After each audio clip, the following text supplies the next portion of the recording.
Herkese merhaba. Ben Özlem Durmuşvarlı. Etnomüzikoloji Derneği kurucu başkanıyım ve 2. dönem yönetim kurulu başkanıyım. Etnomüzikoloji Derneği'nin 4. kuruluş yıldönümü nedeniyle düzenlemiş olduğumuz webinar serimizin ilk sunumuna hoş geldiniz hepiniz. Dernek Yönetim Kurulu adına sizlerle birlikte olmaktan dolayı duyduğumuz mutluluğu bildirmek isterim. Ayrıca katkılarından dolayı Bursa Uludağ Üniversitesi Devlet Konservatuvarı yönetimine çok teşekkür ediyorum. 4 yıl boyunca dolu bir süreç geçirdik. Yeni üyelerimiz, gönüllülerimizle birlikte etnomüzikoloji alanına hem akademik hem de sivil söylemle katkıda bulunmaya çaba gösterdik. Faaliyetlerimiz arasında yılda 2 bilimsel hakemli dergi, 3 uluslararası sempozyum ve hazırlık aşamasında olduğumuz müzik ve kadın sempozyumundan bahsedebiliriz. Bunların yanı sıra yerel yönetimlerle işbirliği kapsamında çeşitli seminerler, dinletiler ve yakın zamanda açılacak olan Bursa Nilüfer Belediyesi tarafından organize edilen Doktor Hüseyin Sanlıkol Müzik Enstrümanları Müzesi gibi çalışmalarımız, danışmanlık çalışmalarımız bulunmaktadır. Kuruluşumuz sırasında en önemli maddelerimizden bir tanesi de genç bilim insanlarına hem fikir dünyalarına hem de eğitim hayatlarına katkı sunmaktı. Bu idealden hareketle Mayıs'ın ilk haftası yayınlanacak olan geleneksel Türk müziği çalgılarıyla performans gösteren kadın enstrümanistlerimizden oluşan Kadınlar Dünyayı Çalıyor, Söylüyor albüm çalışmasının gelirleri kuruluş yıllarımızda adını koyduğumuz Şehvar Beşiroğlu lisansüstü eğitim bursuna aktarılacak ve böylelikle etnomüzikoloji, müzikoloji ve müzik performans alanında lisansüstü eğitim görmek isteyen kadın öğrencilerimize maddi destek sağlanması hedefleniyor. Faaliyetlerimizle ilgili geçmiş ve gelecek olarak haberdar olmak istenirse web sayfamız ve sosyal medya hesaplarımızdan takip edilmesi mümkün. Aynı zamanda dergimiz basılı olarak bulunmasının yanı sıra Dergi Park ve web sayfamız üzerinden de erişime açık olarak elde edilebilir. Webinarımızın konuğu olan Martin Stokes, etnomüzikoloji öğrenimime başladığımda ilk okuduğum yurt dışı kaynaklı makalenin sahibiydi. Ve aynı zamanda kendisinin danışmanlığında Oxford Üniversitesi Müzik Fakültesi'nde gerçekleştirdiğim postdoktora süreci benim için eşsiz bir deneyim sayesinde. Bu nedenle kendisini online dahi olsa misafir etmekten dolayı büyük mutluluk duyuyorum. Teşekkür ediyorum kendisine. Birazdan moderatörlüğü Dernek Yönetim Kurulu üyemiz, Yıldız Teknik Üniversitesi öğretim üyesi, sosyolog, doçent doktor Onur Güneş AYAS'a devredeceğim. Ve başta Martin hocam olmak üzere tüm konuklarımıza da teşekkür ediyorum. Aynı zamanda tüm izleyicilerimizden de bir ricam olacak ki katılımınızın ardından mikrofonunuzu kapatmanız rica edeceğim. Soru cevap kısmında ise mesaj bölümüne yazabilirsiniz veya söz iste butonuna basıp isminiz söylendiğinde mikrofonunuzu açıp sorunuzu sorabilirsiniz. Efendim benden bu kadar, açıklamalar bu kadar. Şimdi ise Onur hocama devrediyorum sözü. Herkese iyi dinlemeler, iyi sorgulamalar. Umarım fikir dünyamızda yeni düşüncelere, soru işaretlerine ve çalışmalara yol açacak bir webinar olur. Herkese iyi akşamlar. Welcome everyone. I will start in English because I see some non-Turkish speaking people in the audience. But as all of you know, probably know, Martin Stokes speaks and understands Turkish very well. So I think this session will be half Turkish and half English. We are delighted to begin our 4th anniversary activities with Martin Stokes, who is highly respected name in the international community of ethnomusicologists, and also an ethnomusicologist who is closely interested in Turkey. I know that he is well known by Turkish readers. Even so, I would like to introduce him briefly, especially focusing on his interest in Turkey before leaving the word to him. Martin Stokes first came to Turkey in 1981 as a backpacking tourist, as you expressed it, just out of high school. And in these days, he was a student from the anthropology department at Oxford University, I think. And before starting his field research, he learned Turkish at Istanbul University, Yabancı Diller Okulu. And also I took lessons there, diplomatic English lessons from the same school. And worked as a tourist guide in his vacations. Then in 1984 he started his research. He lived in Istanbul for a few years. He learned to play bağlama and kanun. Throughout his career, he carried out many field research in different countries, mostly in the Middle East, but never cut his ties with Turkish music and Turkey, and still is interested in music of Turkey. Firstly, he studied on musical culture in the Eastern Black Sea region of Turkey. I'm sure that most of you have watched the television program with late Müşfik Kenter. It was a very lovely program in which Martin Stokes, in his 20s, sang a Black Sea folk song with his bağlama. If you didn't watch, you can find it in YouTube. In his studies on musical culture in the Eastern Black Sea region, he showed the complex nature of the relationships between the place, culture, economy, ethnic identity, and musical expressions. So I think he challenged some reductionist approach in the field, which see folk music exclusively from the perspective of nation-building process. In 1992, he published a seminal work, The Arabesque Debate, Music and Musicians in Modern Turkey. The other works on arabesque at this time focused mainly on extra-musical, macro-sociological factors, and so arabesque either as a reaction to Turkey's modernization project or an unintended consequence of the deficiencies of it. With a few exceptions, most of the official and public comments labeled this music negatively or humiliated arabesque singers instead of understanding these events with scientific methods. In his studies, Stokes successfully combined musicological and sociological analysis with an extensive field work, and he used ethnographical methods in this study first time to understand music, understand arabesque music in Turkey, and made a great contribution to the debate.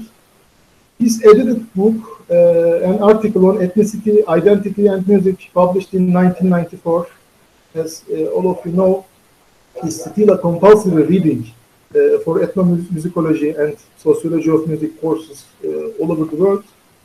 In 2010, he published The Republic of Love, Cultural Intimacy in Turkish Popular Music, which focused on three most famous musicians of Turkey, Sezen Aksu, Zeki Müren, Orhan Gencebay, and he attempted to theorize the social imaginary of the Turkish music lovers on a small scale with reference to love. He analyzed popular songs as something where ideologies of love take shape and are transmitted with a particular force, and thus where key cultural struggles take place. In other words, this book was about the politics of love, I think, and the popular song from a perspective of cultural intimacy. As far as I know, recently Martin were planning to write a book on musical citizenship, and by the way, your article, one of your last articles, I think, was published in our journal, now reklamlar, our Ethnomusicology journal, edited by Fırat Kutluk. And I think you are carrying out a research project about the Middle Eastern musics, as far as I remember now still. But because of pandemics, I don't know how it is going now.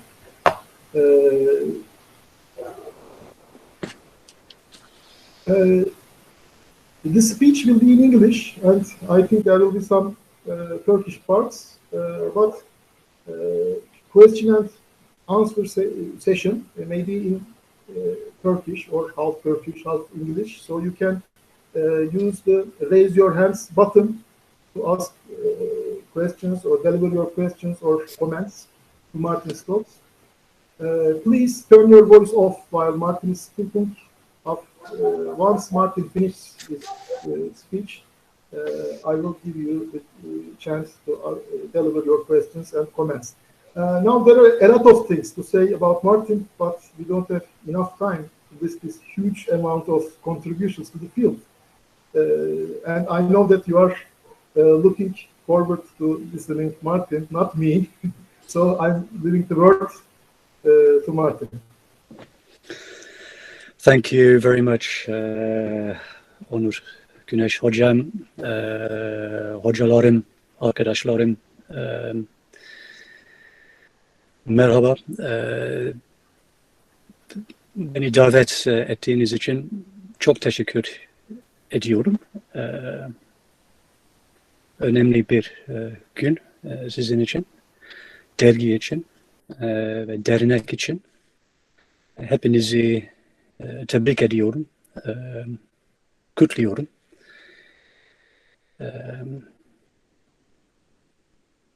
Bu özel günde beni davet ettiğiniz için şeref verdiniz. Teşekkür ederim, teşekkür ediyorum. Aranızda bulunmaktan çok mutluyum. İngilizce konuşacağım. Müsaade ederseniz kendimi biraz daha rahat bir şekilde ifade edebilmek için, düşünebilmek için. Ama hocanın söylediği gibi sorularınız ya İngilizce olsun ya da Türkçe olsun idare edebileceğiz. And ayrıca aranızda Türkçeleri olmayan arkadaşlarımız olabilir. Dolayısıyla İngilizce konuşsak daha iyi olur. So, thank you for inviting me. Congratulations to you and your society for the incredible work that you have done in getting the society going. I know just how difficult it is in Turkey to create academic associations and get new journals going. I'm immensely well aware of the incredible work and love and effort and energy and intelligence that you have put into this journal, and you have every reason, I think, to feel very proud about this, and I congratulate you all on your achievements. I'm very honoured to be invited to speak on in this series of talks, which is celebrating your society, and I suppose we could say celebrating the ethnomusicological tradition in Turkey. What I'm going to do now is to switch onto my slides and speak from my slides. I think I have maybe 40 minutes, 30 to 40 minutes worth of slides. I shall go quite quickly. So hopefully there will still be time at the end and energy at the end for questions and conversation, if you would like to have that. So I'm going to switch over to the slides, and Özlem, Hocam, if you could let me know if there's any problem by WhatsApp. But hopefully, we practiced this yesterday, so hopefully we'll be good now. So please excuse me for a moment. So at this point, you should now be able to see my screen. At this point, you should be able to see my slideshow. And at this precise point, even though I can't see you, I hope you are able to see my screen. So, theories and methods in the ethnomusicological study of the music of the Middle East and the Mediterranean. Özlem Hoca asked me to speak about theories and methods. And I thought it would be an interesting thing to do, because it's always difficult to speak about theories and methods, to talk about ethnomusicological theories and methods in relation to region, in relation to space, in relation to geography. So that is why I chose that title. And what I'm going to do in this talk is A, explain the problem, or at least some of the problems that we have with the idea that we can talk about theory and method in ethnomusicology. I think it's a difficult prospect. B, we're going to look at a late 18th century, early 19th century ethnomusicologist, a French ethnomusicologist, or proto-ethnomusicologist, as some people like to refer to him, Guillaume André Villoteau, and look at his work on Egypt. And C, we're going to look at some of today's wider debates, intellectual debates, ethnomusicology's engagement with them, and ask, in the light of A and B, what we must try to learn. And what I've invited people to do by way of a supplement to this talk is to read a paper that I published recently as in connection with Reinhard Strom's Balzan project, in a book that came out of this called The Music Road, Coherence and Diversity in Music from the Mediterranean to India. And my piece in this, my article in this was called The Middle East in Music History, an Ethnomusicological Perspective. So a lot of the details and a lot of the points of reference are more fully articulated in that. Although my argument is actually a little bit different. So to move straight ahead, problem number one, which is that our key terms here are problematic from the outset. I would say they are extremely problematic. To define, quote unquote, our region in terms of the Middle East, I don't have to say this to people living in Turkey, is difficult. The Middle East is a British military term. It is connected with empire. It is connected with the very problematic and difficult relationships, I would have said, that the British Empire had with regard to Asia. We seem to be stuck with this term. It seems to be a difficult term to get away with. In academic circles, we've attempted to expand the frame by talking about the Ottoman world or the post-Ottoman world, to trying to include Central Asia, terminologically speaking, to trying to include North Africa, terminologically speaking. So MENA, Middle East and North Africa now seems to be quite common. More recently, Southwest Asia and North Africa. So MENA has become SWANA. More recently in the English-speaking world. But it seems to me we're always stuck with a problem of definition here. We're stuck with a problem of colonial definitions here. We're stuck with the problem of any definition always excluding something that is a necessary part of the discussion. So to talk about the Middle East is to talk somehow as though we can separate the rest of Asia from the Middle East, to talk as though we can separate Europe from the Middle East, to talk about the Mediterranean as though it's separate from the Middle East. The Mediterranean in its term seems to help because it's a rather inclusive term, but some would say it's a too inclusive term. It's too elastic a term.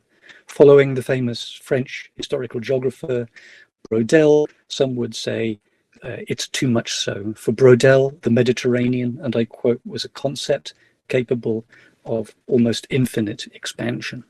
So there's also, I think, something problematic about the idea that the Mediterranean, as it were, might just solve all of our problems here. The word music, the moment that we translate it into Arabic or Turkish, we instantly and immediately know is a distorting one. It's a problematic one. It includes certain things. It excludes certain things. Today, in music study, we are turning to the expressions like sound, as in sound studies, voice, as in voice studies, song, as in cantometrics or cantology, as kind of supposedly embracing terms, but these are not necessarily good substitutes because, again, it seems to me something is always left out here. It's always going to be one term that is going to exclude and push into kind of status as a remainder other things. So I think the first problem is how can we talk coherently about theories and methods when our two key terms here, the term that we have for region and the term that we have for our very subject, are corrupted. Corrupted is a strong term, but I don't hesitate from using it. Second problem is that ethnomusicology, like anthropology, is a colonial, not only a colonial, but I would say colonizing practice. It's associated with French, British, and German imperialism, and today with the neo-colonial reach of the United States of America. And of course, we mustn't forget this. So this is a fundamental issue, I would have said, a fundamental and an inescapable issue. Equally fundamental and inescapable is that ethnomusicology is rooted in Enlightenment practice, Enlightenment philosophy. It's rooted in the work of Vico, Herder, Montesquieu, Rousseau, and others. And it carries with it Enlightenment heritage as well. Its key terms are emancipatory, to do with scientific knowledge, to do with democratic citizenship, to do with human rights. We mustn't forget this either. So ethnomusicology has a twin heritage, one in empire and colonialism, the other in Enlightenment thinking, practice, and reason. In a sense, the latter of which I will persist in understanding at some level or another as emancipatory and liberatory. So we have two profoundly contradictory things struggling in ethnomusicology. The question for us is, which of these two things prevails, when, and how? They line up, I think, quite neatly in my own thinking. Philip Bollman, for example, his histories of ethnomusicology are, I think, deeply committed to the idea of the Enlightenment heritage and the continuity of emancipatory Enlightenment thinking about the musics of the world. Opposed to that, in terms of argument, is of course Edward Said's formulations about Orientalism and the connection of knowledge, the necessary connection, in his view, of knowledge with empire and with colonialism. So reconciling these two things is very difficult, and I don't, what I'm about is not proposing that we reconcile them, but rather trying to understand the relationships, I think, between these two different forces. Problem number 3 is tied to problem number 2, which is when we think about ethnomusicological history and method, we think in a straight line, typically, when we're talking about our discipline and our practice. The line, the lineage goes something like Rousseau and Villoteau, French Enlightenment, Hornbostel and Sachs, Berlin School of Psychology and Comparative History, Bartok and Breyu, in elsewhere in Europe, and then the big leap to America in the 1950s with the work of Alan Merriam, Bruno Nettel, and Mantle Hood. This is the lineage. You will notice it purports to go in a straight line, and it includes no women. But let's remind ourselves that theory and method and disciplinary progress do not work sequentially and cumulatively. They do not go in a straight line. Rather, they zigzag, they loop, they repeat, and they involve a great deal of forgetting. We've systematically tried to forget since 1950, or at least since, no, let me revise that, since the 1960s, I would have said. There's been a very systematic process about trying to forget about comparative musicology, the Gleichende Musikwissenschaft, to pretend, as it were, that that never happened because of its associations with Nazi Germany. Sorry. And we've also tended to ignore the relationship between ideas, theories, methods, and regions, which were colonized differently at different times by the global powers. Now, anthropologists have thought quite a lot about this particular issue, and a book I would warmly recommend, written a while ago, that engages with this question very well, is Richard Farden's book, my colleague at the University of London, called Localizing Strategies, Regional Traditions of Ethnographic Writing. And again, a very rough kind of sketch here. We have a picture of anthropology that grew up looking at Southern Africa in terms of theories of colonial cities and industrialization, of West Africa in terms of religion, of East Africa in terms of lineage and tribal organization, of Central Africa in terms of kind of functional relationships with the environment. This is in the 1950s.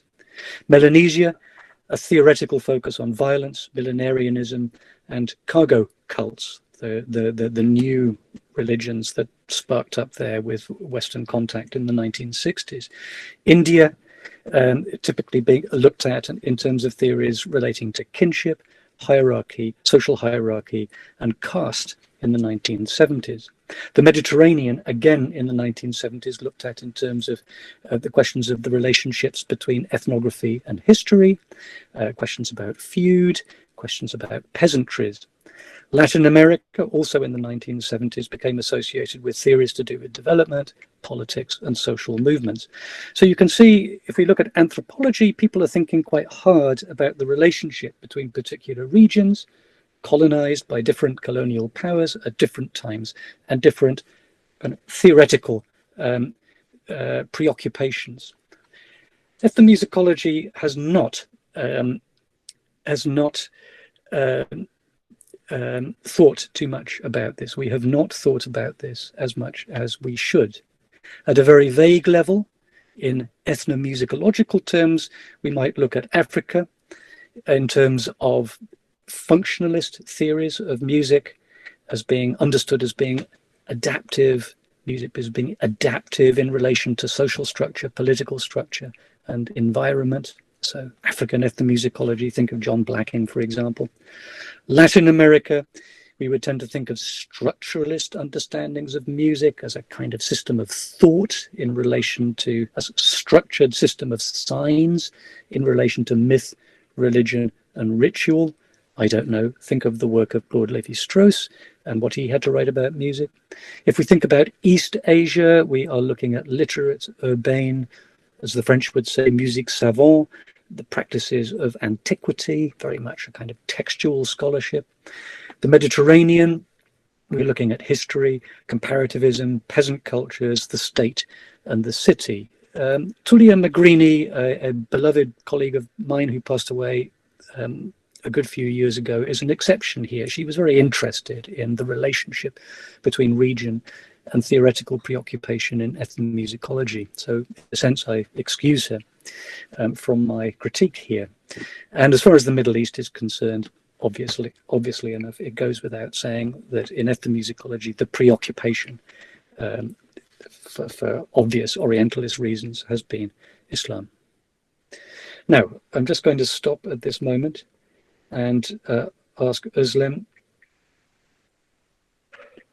just to check that you can all hear me.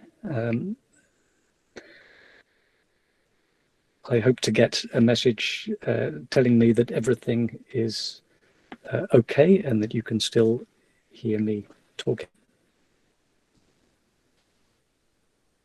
Good, I shall carry on. So, no problem, good, good. Okay, so the second part of the talk, as you can see, I'm moving very swiftly here, is to reflect on, at an early moment in ethnomusicology, the term didn't exist, of course, but this was, I think, was a key moment and one I've been thinking about quite a lot in recent years, which relates to the Napoleonic expedition in Egypt in 1798, a scene of colonial violence of a fairly extreme order, I think rather wonderfully captured by the Henri Lévy picture of Bonaparte entering the central mosque in Cairo on his horse. This didn't actually happen in history, but the imagination of this event, I think, does speak to the violence, I think, of this scene. Napoleon took with him a team of, as is well known, a team of intellectuals and researchers called the Savants, who wrote in subsequent years between 1809 and 1829 the Description de l'Égypte, the description of Egypt, which included 3 volumes written by Guillaume André Villoteau on the subject of music. 3 books here, which you can take a note of if you can capture this on your screen, and you will very quickly find these available on a huge French website online. Some 600 or more pages of writing about Egyptian music, both historical, organological, and ethnographic. It's an extraordinary document. The question that this has raised in the minds of many is, André Villoteau, who lived between 1759 to 1839, is he the father of ethnomusicology, or is he a kind of proto-ethnomusicologist, or what?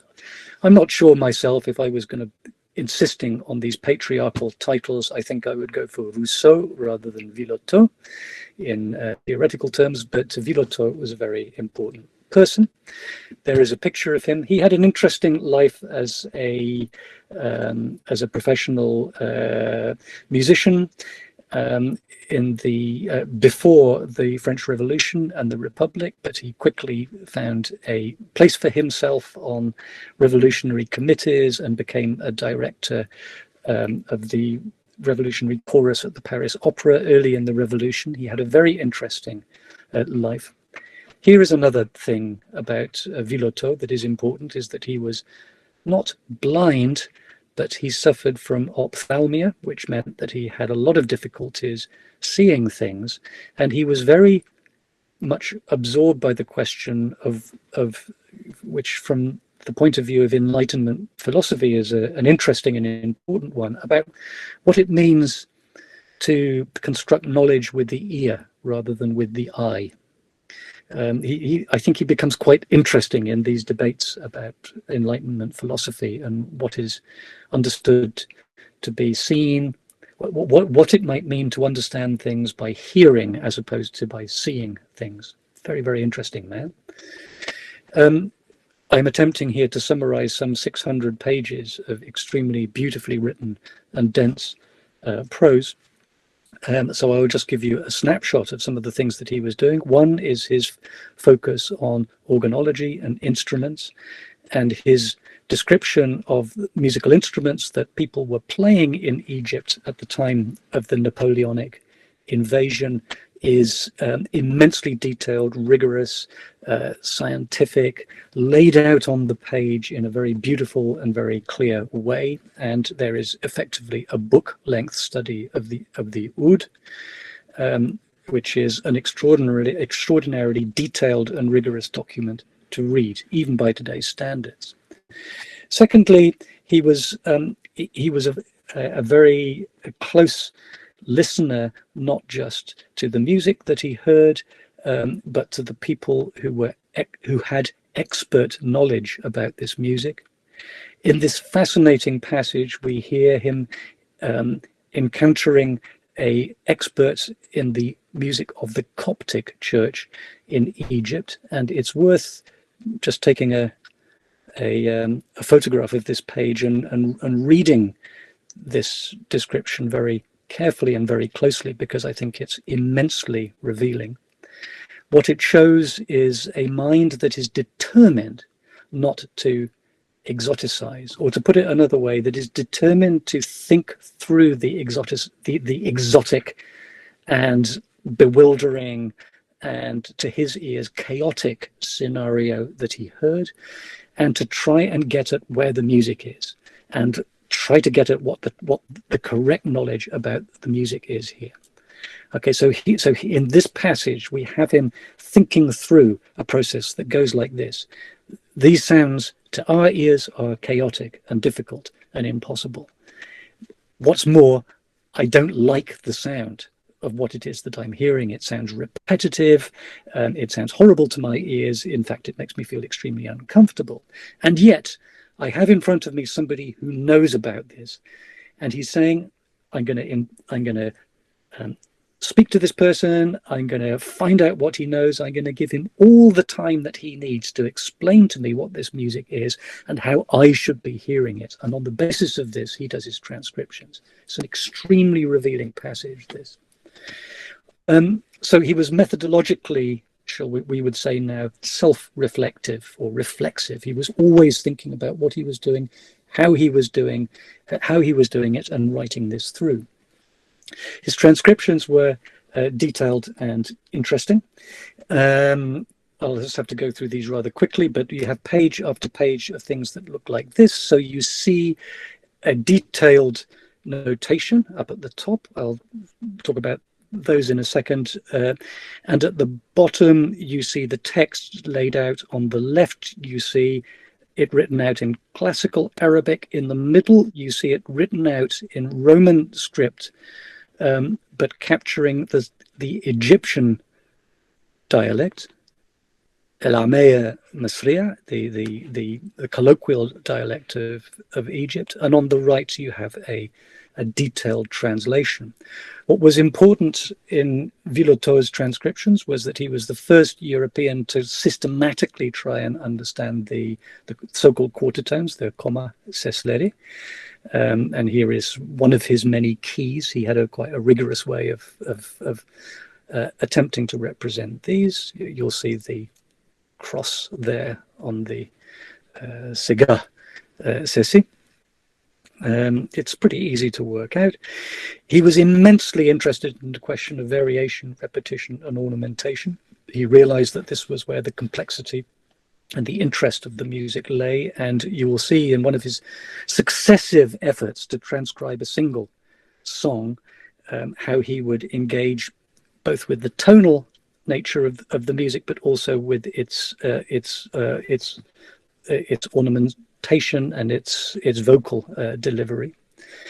He was so detailed in his transcriptions that it's actually very easy to figure out the mistakes. The transcriptions are so legible, they make so much sense to anybody who understands Egyptian music that you can fairly easily see where he was having difficulties. So in this one, which is, we would describe it today as being in Sega Makama, in Makam Sikah, as they would say in Egypt. And again, I don't know how clearly you can see on the screen here, but from the second measure onwards, he's having some difficulty with the tonal inflections of the F and the G, which indicate not that he was hearing things wrong, but that he was dealing with a singer who was clearly singing things inaccurately or not as well as he might.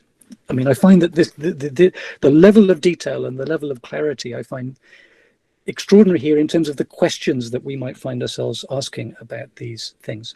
Once again, think about Bartok's transcriptions, these incredibly kind of detailed and hierarchically organized ways of transcriptionally engaging with questions about repetition, variation, and ornamentation. Interpreting the transcriptions today, again, I just have to give you a little picture of these things because they really are quite fascinating. So bearing in mind that Villoteau transcribed in detail music from the Jewish populations, the Christian populations, kind of immigrant populations coming in from sub-Saharan Africa. For reasons I'll mention in a moment, he had relatively little to say. He had relatively little access to the indigenous Muslim population of Cairo at the time of the Napoleonic invasion. But he managed to transcribe, oh gosh, what is it, about 12 or 13 different songs that he had more or less literally picked up from the street. So this is one of them, and this is a fascinating one. Ya Azali, Ey Zalim Sevgilim, I've decided to translate it as, and I'll just sing it if you'll excuse me, or at least sing the tune. Ya Azali Khalini, Ya Azali Khalini, Hub Eggemil Kawini, Hub Eggemil Kawini, Ta-ta-da-dum, ta-ta-dum, ta-ta-da-dum, ta-ta-dum, Ya Tamra Tamratani, Ya Tamra Tamratani, Ya Tamra Tamratani, Ya Quais Citoyen Bono, is how it goes at the end of, sorry for my terrible singing of that. Now, I don't know how, whether anybody could tell me what that tune is, but the first thing that might strike you is that it doesn't sound like an Egyptian melody at all. And the answer to that is it's not. It's a French folk song. It's the French ballad Marlborough, S'en va-t-en guerre, which was a folk song that traveled around Europe with the Napoleonic Wars. It tells the story of a French soldier who goes off on the Napoleonic Wars. He gets killed in battle against the English, and somebody has to come back tell his poor wife that he has died. This folk song traveled around the Mediterranean with the French soldiers and the French armies at the time of the Napoleonic invasion. How absolutely fascinating to see Villoteau asking these Egyptian street musicians to sing an Egyptian song, and the first thing that they come up with is a French folk song with Arabic words, with Egyptian Arabic words. Let's look at those words for just half a second. Again, looking at his transcription here. Notice again, classical Arabic on the left, Egyptian Arabic in the middle, the French translation in the middle, a quick translation of the words, "Oh, tormenting beloved, leave me alone." And then it kind of goes on, and basically it's a description of the beloved, which pretty kind of quickly gets to a description of the various physical attributes, and then ends up with Yatamra Tamra Teini, Yakwes Citoyen Bono. So Yatamra Tamra Teini, Yakwes, oh beautiful, oh great, Citoyen, citizen, Bono, Napoleon. So the singers supposedly singing this Egyptian song are singing in Egyptian Arabic to this French listener a song which is flattering or which is praising their colonial overlord at this point, Bonaparte. It's a fascinating exchange here. I'll just show you another one of these, Yalabisin et Cicekli, which is a Cicekli elbiseler giyen, and for Turkish speakers here, of course, you'll immediately notice this word Cicekli. Yalabisin et Cicekli.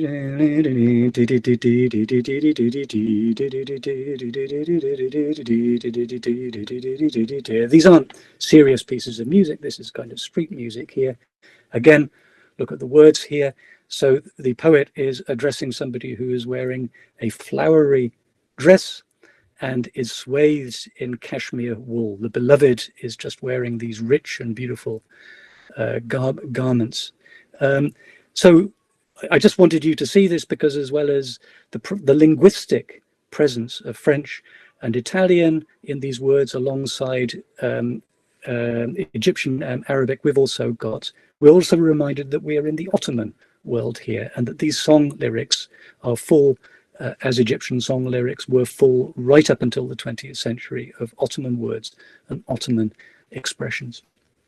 Once again, the song goes on to describe in rather crude terms, I'm afraid, the various attributes of the beloved, her skin, her breasts, her thighs, etc., etc., etc. So we're talking about fairly crude stuff here. Mahboubi, I'll just okay, a quick look at my watch, a quick check to hear that you can still hear me, and I'm just going to sum up this section before moving swiftly to my conclusion. What you'll notice here is a detailed engagement in Villoteau's work with material culture as well as with literary culture. So music is always understood to be part of culture, part of history, not an object in and of itself. Secondly, I want you to notice that before recording, before mechanical recording, we have in Villoteau's work a detailed and systematic approach to sound. Okay, this is the word I want to stress here, to sound. Sound understood as heard, not as it was expected or assumed to be. Before Villoteau, people were always expecting to hear something. They were assuming that they were going to hear something in the music of quote unquote primitive people. But here, Villoteau is hearing first and then thinking about what it is that he's hearing. Okay, so he's attempting to hear. Let me just use the word objectively. Thirdly, we're talking about a cosmopolitan soundscape here, as I've already noticed. He's not discovering something, as it were, authentically Egyptian or authentically Arab. He is noting, for us to be able to note today, a soundscape which is part Ottoman, which is part Italian, which is part French, every bit as much as it is Egyptian Arabic. Fourthly, and related to all of these, is a methodological reflexivity. Okay, he's always interested in not just in what he is doing, but how he is doing it. He wants to talk about that. He wants to think that through, because he wants to get at the facts. He wants to get at objective musical realities out there, rather than imposing things upon it. So he's always thinking about his methods. He's always talking through his methods. And finally, I don't have as much time to talk about this as I would like, but he's intensely aware of the historical and political situation and its impact on fieldwork. He understood well that with the Napoleonic invasion, the Muslim majority leaders and their courts left Cairo. Okay, so Cairo had been sort of emptied of its Muslim population. He wasn't even, for example, able to hear the sound of the azan, which I think is quite interesting. But nonetheless, he had at his disposal the non-Muslim populations who had their reasons for assuming that the Napoleonic armies would leave them alone. The Ethiopians, Christians, the Greeks, the Jews, and various others.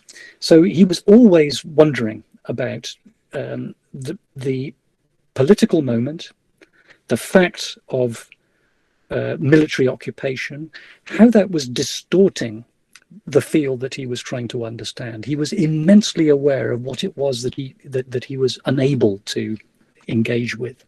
So, you know, he didn't understand himself to be looking at from a great height a kind of authentic version of Egyptian Arab culture. He understood from the outset that he was looking at something that he himself, his own presence, had very significantly and very problematically changed. So, to move swiftly forward to my conclusion here, let's fast forward 220 years and think about where we are today, thinking about ethnomusicology, thinking about how we teach music, thinking about how we research music in the academy today. We live in post-colonial worlds. We have finally realized our chief efforts these days are to do with decolonizing the curriculum, for thinking of ways of teaching music that don't just simply impose the West on the rest. Secondly, we're in a very material world at the moment. Let me just call it Marxian or Foucauldian. We are interested in materiality, governmentality, power, technopolitics, and biopolitics. Let me just label this the material term. Thirdly, we are in a very difficult political moment, certainly in Western Europe.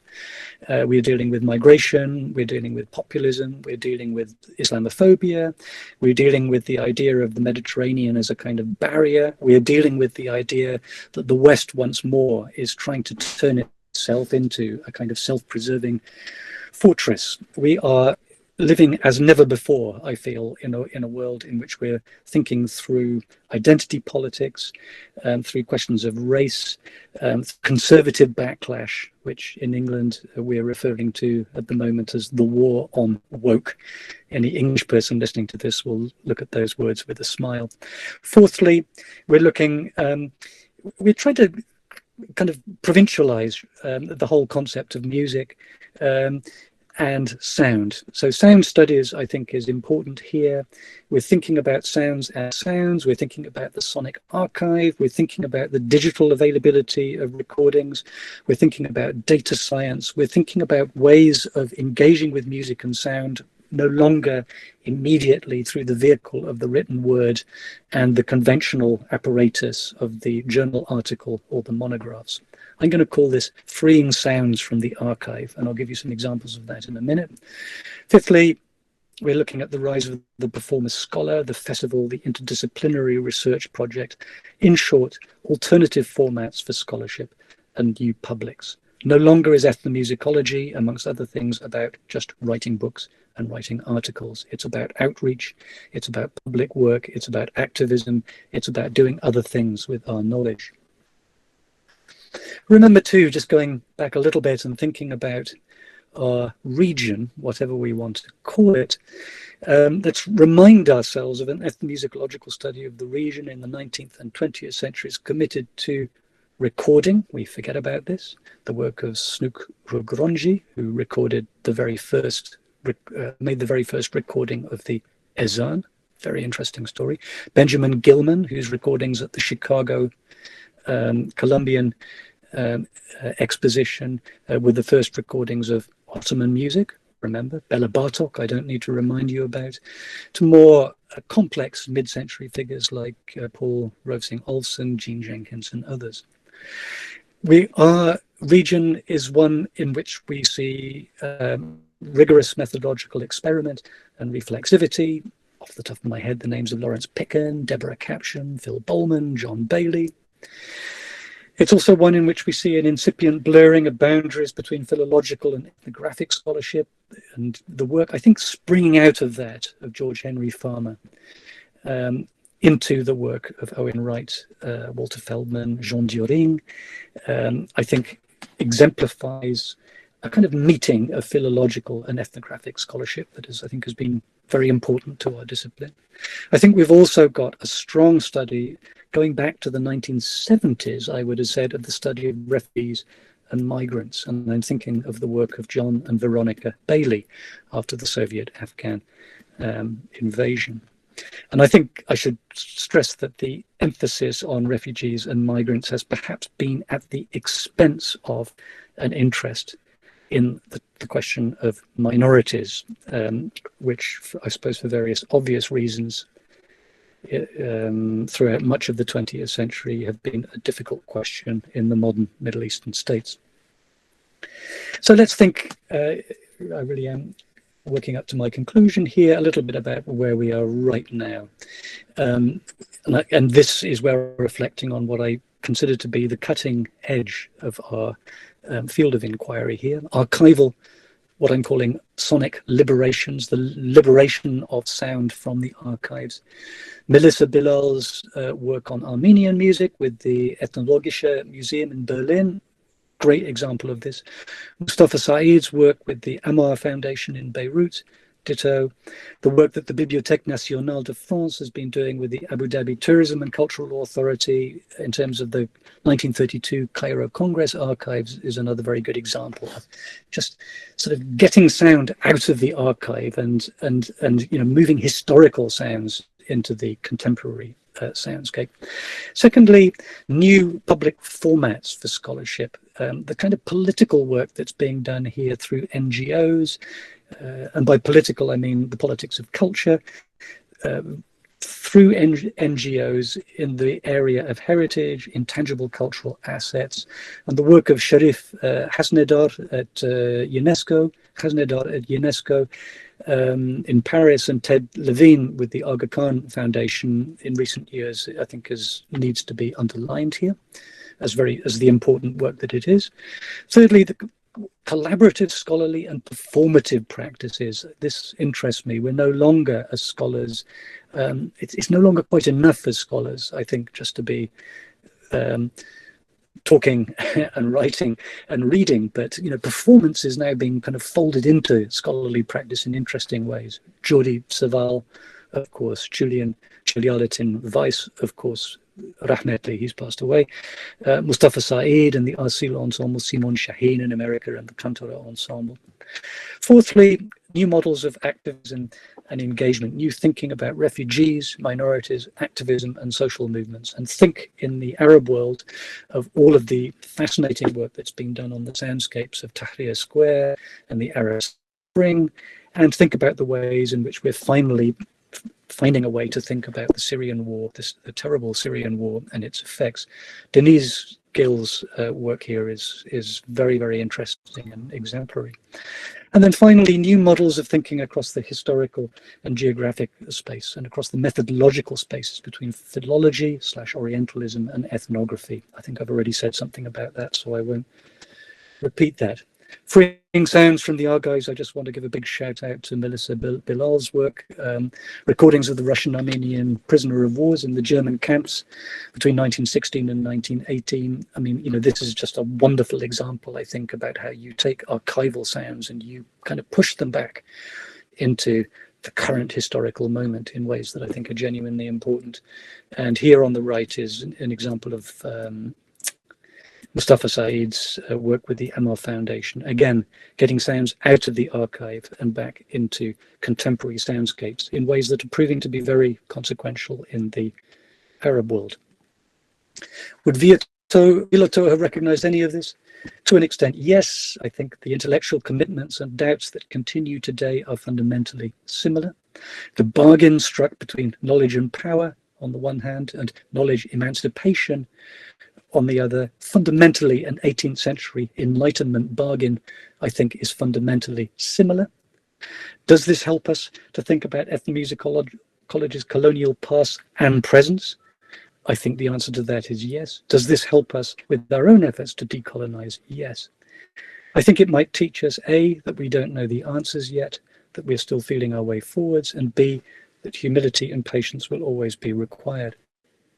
My conclusion then, to pick up on these two words, is that humility, patience, and self-knowledge are theories and methods too, right? I mean, I think that we need to recognize and understand that theories and methods is not just transcription and an ethnography. I want to add humility, patience, and self-knowledge to the list of our core theories and methods here. And I think ethnomusicology needs these now more than ever. I think we need it not for self-preservation. I think ethnomusicology continues to be necessary now, but we must all recognize that it won't be forever. One day, perhaps, we'll be able to get rid of this awkward word.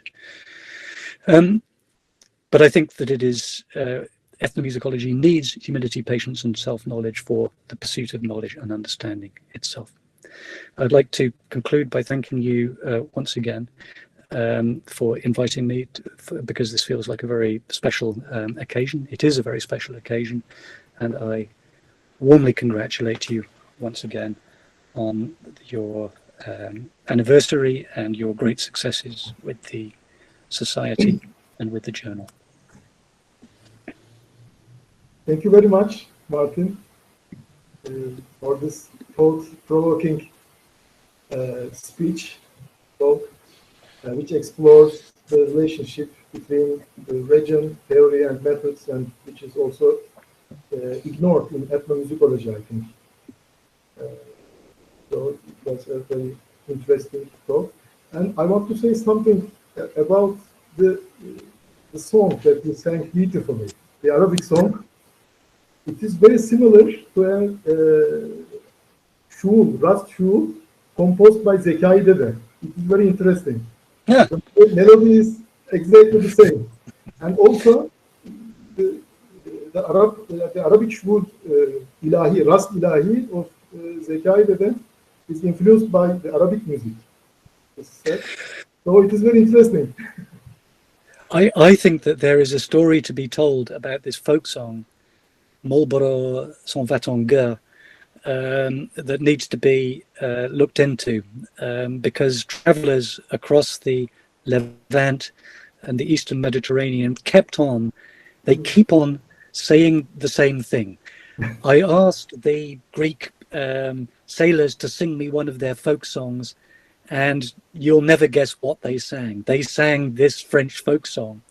And this story, I can think of at least 3 instances of this being written about at the end of the 18th century and the beginning of the 19th century. So there's something about this song associated with the Napoleonic Wars that just circulated the Mediterranean and was converted into the local languages in extraordinary ways. And there's something very interesting going on here.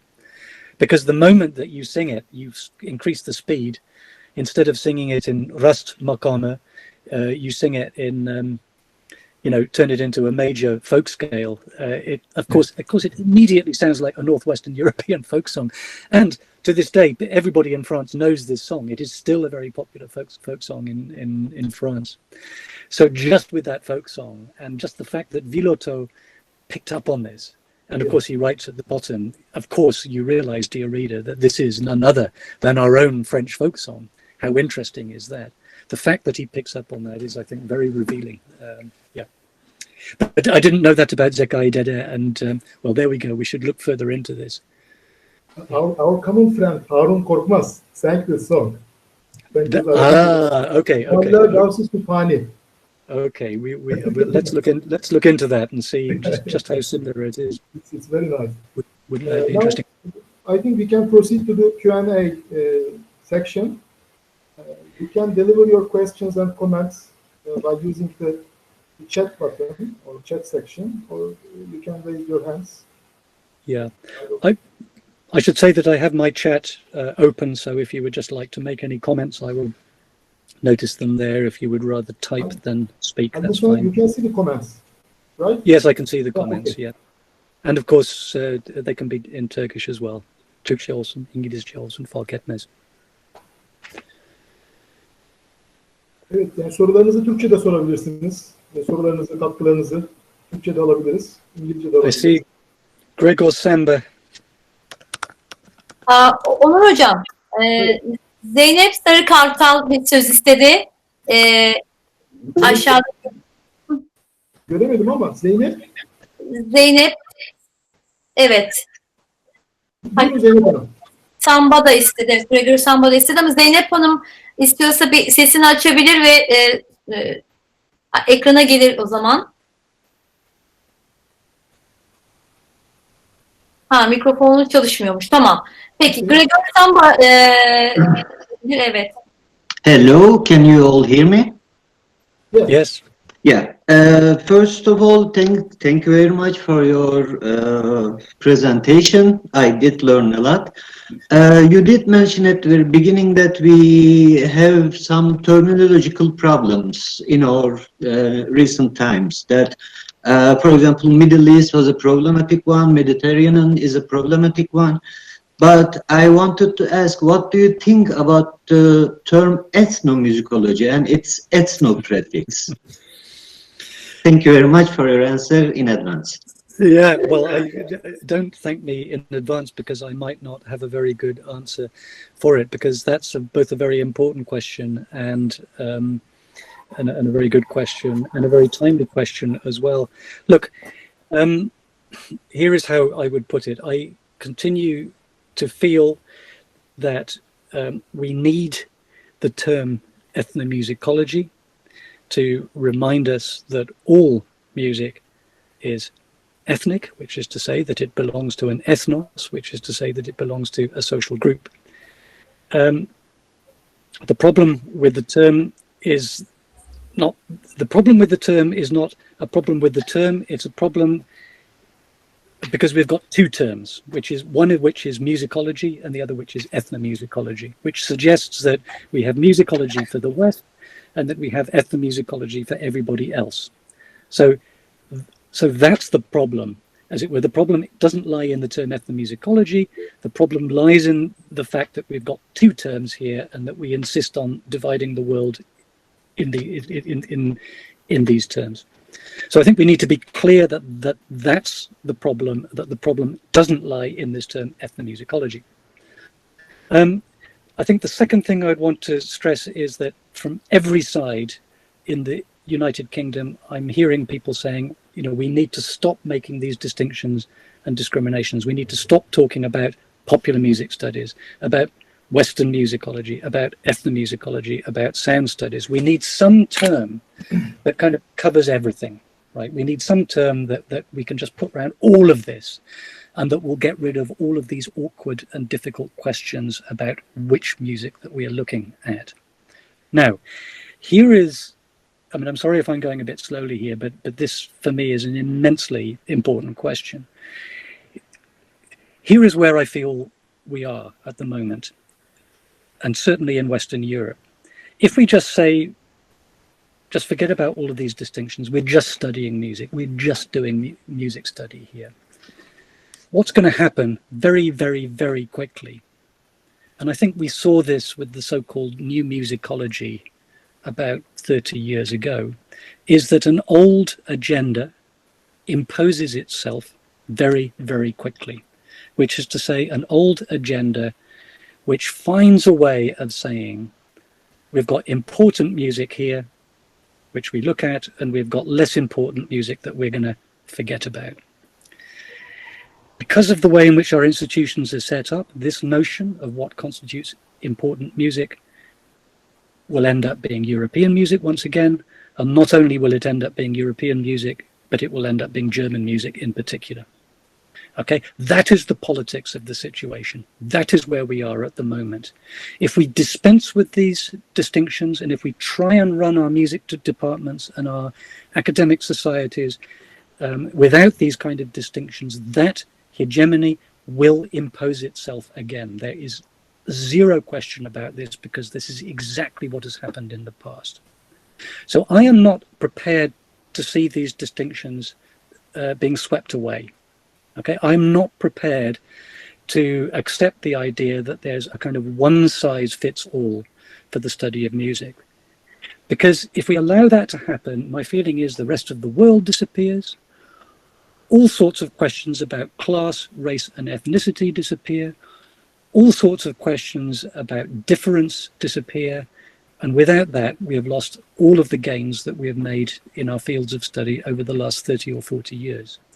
So I'm prepared to stick with this term ethnomusicology, which is, by the way, a term that I do not like. I am, however, very much prepared to stick with it and to argue for it for the next period of time. We're not ready to dispense with it yet. That is my defense of the term. However, I think a condition of that defense is that we have to be very, very aware of what the history of this term is, and very, very aware of the intellectual histories with which it's entangled. And I hope that my talk demonstrates, I think, a way of being constructively aware of what that history is. So thank you for your question, Gregor. I'm aware that that is not necessarily a satisfactory answer, and I'm very well aware that there will be people who strongly disagree with it. But this is why I'm prepared to defend the term. Yeah. Thanks, Martin. Can you see the comments of Lisa? Yes, I can indeed. Yeah, okay.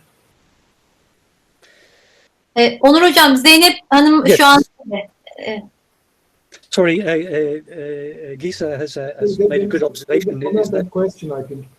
Yeah, exactly. That was also a question I did not dare to ask, but absolutely, you may and you should feel free to ask it. Isn't the term ethno and ethnomusicology a bit predetermined and therefore kind of unsocial? Well, I think John Blacking's answer to that was you just have to keep on reminding yourself that everybody is an ethnic group.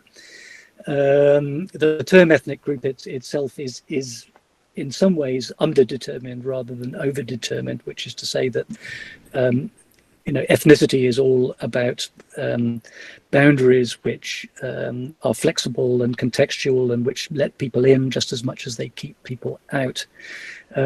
So that's a kind of John Blacking sort of answer to that, which I still feel has a certain kind of validity. When you say, isn't the study of music a terminological slave of the old problem? That is where I think I'm more troubled, I think, by this word music, I think, than I am by the ethno part of it, actually.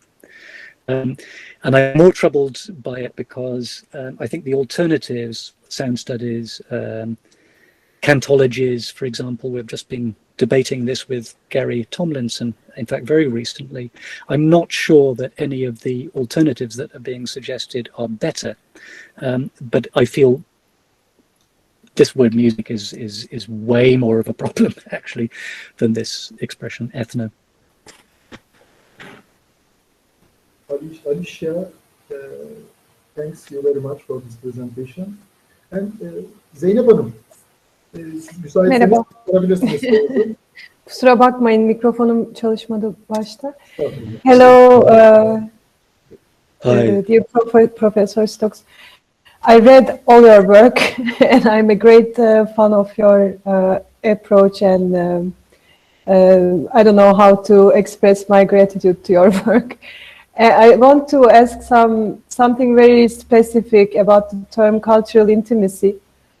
In an article of mine, I used it while analyzing an African instrument that is played by women in solitude. And your definition of cultural intimacy is more like it is the shared situation during the meeting with the audience, or during the listening experience of the audience, whether it's a live concert or recording. If I'm right, if I'm wrong, please correct me. Do you think it's an appropriate usage of the term when it is used in the analysis of such an instrument that is played by the solitude only, but still express some sort of intimacy that is very intimate to that culture? For example, issues related to gender roles and such. I can explain if you have further question, but I don't want to take more time. No, that's perfectly clear. Yeah. That's okay. very clear. Thank you for the question and the comment about my work. I appreciate that very much. I immediately thought of Angela Impey's book called Song Walking, published by Chicago University Press, which is looking at a community of women who are rediscovering an instrument that they not only play in solitude, but they play to accompany walking from place to place. It's just a terribly, terribly good book, and I wondered whether you'd come across it, because I think you might find that interesting for your work. As regards intimacy, I mean, a quick word on intimacy. Here is an idea that is about the idea of social closeness, which is conceptual and ideological and to an extent political. It doesn't necessarily mean or refer to solitude. It doesn't necessarily mean or refer to physical proximity. It doesn't necessarily refer to auditory intimacy, which is to say, sharing the same unmediated sound space. By contrast, the term intimacy, as it's been thought about by people like Lauren Berlant, who is a very important source for me on this subject, it's a construction, let's just say, a slightly ideological construction about the fantasy of being close to people in worlds in which we're all kept apart, which we're all separated by digital media, by work patterns that isolate us. Look at what we're doing now. Look at what the pandemic has done. We're working with a kind of a fantasy of closeness. We're all communicating across a huge table here, but somehow in our heads we're sitting in the same room and feeling close to one another and sharing ideas together and sharing conversation together. Okay, I mean, this is in the best possible sense of the term, this is an ideologically intimate event here, which your society has created, but we're all sitting in rooms across the room, and we're all sitting in rooms across the world. We're all hundreds and hundreds and hundreds of kilometers, thousands of kilometers away from one another. And yet we're kind of working with a fantasy, again, a fantasy in a good sense of the term fantasy of intimacy. So let's think of intimacy as having to do with media and mediation. Let's think of it as having to do with communication across big spaces. But let's think about those processes of communication as being motivated by ideas about closeness, about democratic equality, about conversational norms of communication rather than kind of hierarchical forms of communication. And this is where I think the concept of intimacy, I think, does useful and important work. That would be now going back to that book, which of course I wrote 10 years ago, if not more. That would be how I would want to try and explain it. Thanks, Zeynep. Mahir Mag, thanks for your presentation, and also thanks to our chair, Özlem Doğuşvarlı, and Mr. Aslan Küçük. Thanks for your presentation. Are there any other questions? Do we have, I think Selim Gürat, could I see his name? Evet, Selin Güre görüyorum şu an. Yes, sir. Thank you for your presentation, first of all. So your answer to the very first question, which was in respect to the term ethnomusicology, prompted me to think about a different kind of question. You have stated that, albeit quite problematic, we still need the term ethnomusicology to remind us the fact that all musics belong to an ethnic background. Now, my question might sound rather inconsequential.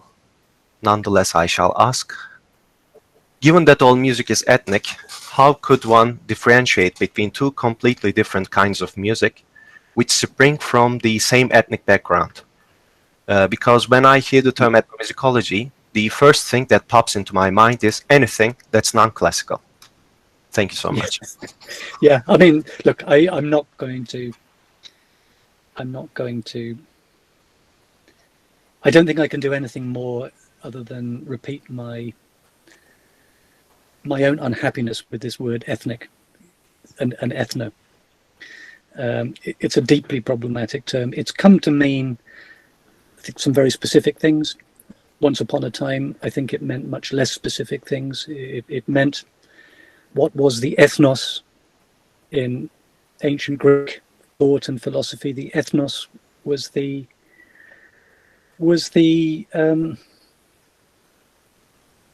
community. I mean, I think, community might be a better way actually of translating that word. A community, in some sense, a kind of national community, admittedly a national community that's not quite the community of democratic citizenship of the city-states, but nonetheless community. So, I mean, for me, it's that meaning of the word ethnic as community that is the more useful one. Ethnic has come to assume certain meanings in not just in scholarship, but in terms of the music market. When things get marketed as ethnic music, this imposes another set of meanings on this term ethnic, which are also problematic. So it's a problematic term. I mean, simple as that. It's a term that we always have to use in a way that qualifies it, that says that is always going to involve us saying by ethnic I mean this and not that. And I think to underline my last point, it's a term that we have to accept as being a provisional term. You weigh everything up, the problems of the term and what the advantages of the term are, and I think still at the moment it makes more sense for me to hang on to this term, because I'm worried about the consequences of getting rid of it, and I distrust people who say, let's make this all, as Nick Cook, my colleague at Cambridge, once said, we're all ethnomusicologists now. Now, I disagreed with him then, and I still disagree with him. There is something hegemonizing about this claim that we can do without these distinctions, and that I find problematic. Let me just say one last thing about names. I didn't grow up as an ethnomusicologist. Actually, I grew up as an anthropologist, and for at least the first 10 years of my life, I was an anthropologist. And it was only actually when I went to America that I had to adopt the self-definition ethnomusicology and learn to live with it and learn to make it my own. So ethnomusicology, I mean, let's not have too institutional, too monolithic, too controlling an idea of what this thing called ethnomusicology is. It's a very recent term. It's always been a very flexible term. It's always just been a name. think about our relationship with our name. Did I choose my own name, Martin Henry Stokes? No, I didn't choose it. My parents chose it. Do I like my name? I don't know, not particularly. If I was given a choice in the matter, I might have chosen something different. I don't know what it would be. But you live your life learning to inhabit a name that somebody else has given you. You live your life learning to inhabit terms that other people have created for you. And I think, you know, that is a way of describing my own relationship with this term. It wasn't a term I would have chosen for myself and for the way that I study. But it's a term that I've had to learn to live with and to learn to negotiate my way around. And I think that I would suggest that as a kind of healthy way of thinking about these labels, whether it's popular music studies, whether it's ethnomusicology, whether it's sound studies, whether it's historical musicology, whether it's music theory. Let's just think of these terms not as essential to our identity, but as pieces of terminology which we learn to live with. We try to use them in productive, helpful, and hopefully democratic ways. And the moment that these terms get too complicated, and the moment that we can see the time is right to get rid of these terms and move on, that's the moment that we do it. So, long answer to a short question there, but it does seem to be the question of the day. It does seem to be a good question, I think, in the Turkish context, where this word ethnomusicology is still quite a new word and still quite a debated term. I follow your debates and I'm very interested in them. But I would want to suggest that this is our starting point. These terms do not refer to as an essential practice. Okay, that these are pragmatic terms that we need to occupy sensibly and use sensibly and be ready to move on. Thank you, Selim, for your question. Thank you, sir. I understand. In short, you say the important thing is not the name, but what we do with this name. Exactly. It's not an essentialist definition. Yeah. Onur Hocam, Fırat Hocam var sırada. Buyurun Fırat Hocam. Hi, Martin. Hi, Fırat. How are you? Good to see you. Nice speech as usual. Thank you. Thank you. We're still arguing about the key terms problems, but it's the main course, I think. And it's, as music professionals, we are so unlucky about the terminology. As Philip Tech, spend a lot of time about this and asking very important questions. What does tonality mean? What should we do in the different music genres lessons? For example, in a classical Western music lesson, he tries to tell the tonality, but in a popular music analyzing, he chooses chord, the chord line, bass line, guitar line, drum line, etc. I think it depends on sometimes in musical genres, isn't it? And I see that it's an infinite problem. And actually, it begins with the term music. From the graduate students till the PhD candidates, we still try to tell the students, for example, sound. There's 18 means of sound, 30 means of timbre.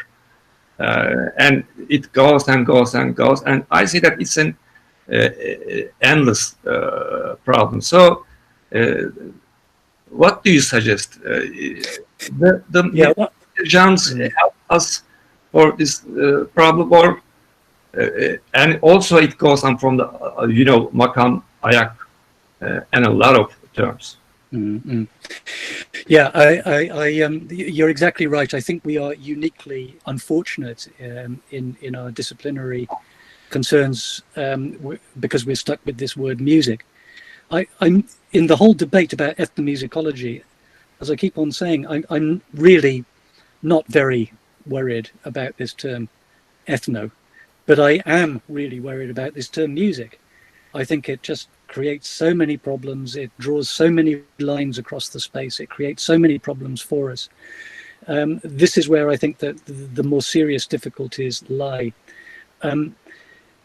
We don't solve the problem by saying it's all sound studies, because music and sound are different things. What has sound got to do with music? What has music got to do with sound? I mean, there is some connection, of course, but you can have music without sound, just as you can have sound without music. So the idea that we should all be doing sound studies now is, I think, just wrong at every level. The idea that music should be sort of included within this encapsulating thing called sound studies is, I think, entirely incorrect and a very problematic assumption. Where we go, I don't know. I mean, I think that we need to go into an interdisciplinary space in the study of the arts and the humanities, in which we find ways of reconfiguring these questions about vocality, about embodiment, and about play, and about dance, and about the physicality of gesture, and about sound. And I think that we have to find, if I were to reinvent the world on my own terms, it would be to reinvent it in that kind of a way, which would be drawing lines, a different set of lines around literature, music, poetry, dance, gesture, semiotics, and signs, and so on and so forth, to divide things up in terms of these terms: art, music, dance, poetry is where enormous problems begin. I think that's all I can say. But your question is 100%. Sure, thank you. The premise of your question is 100% correct. Yeah, I believe. Ezgi Ezgi. istiyormuş. Ezgi Benli. Buyurun, müsaitseniz sorabilirsiniz. Thank you so much. Thank you, everybody. And thank you, Dr. Stokes, for the presentation. At some point in your presentation, you talked about decolonizing ethnomusicology. And my understanding is that decolonizing ethnomusicology requires some sort of communication between different traditions, like requires a platform on different ethnomusicologies could have a conversation on equal level. Yes. Could you guys see me? Okay. Yes. Yep.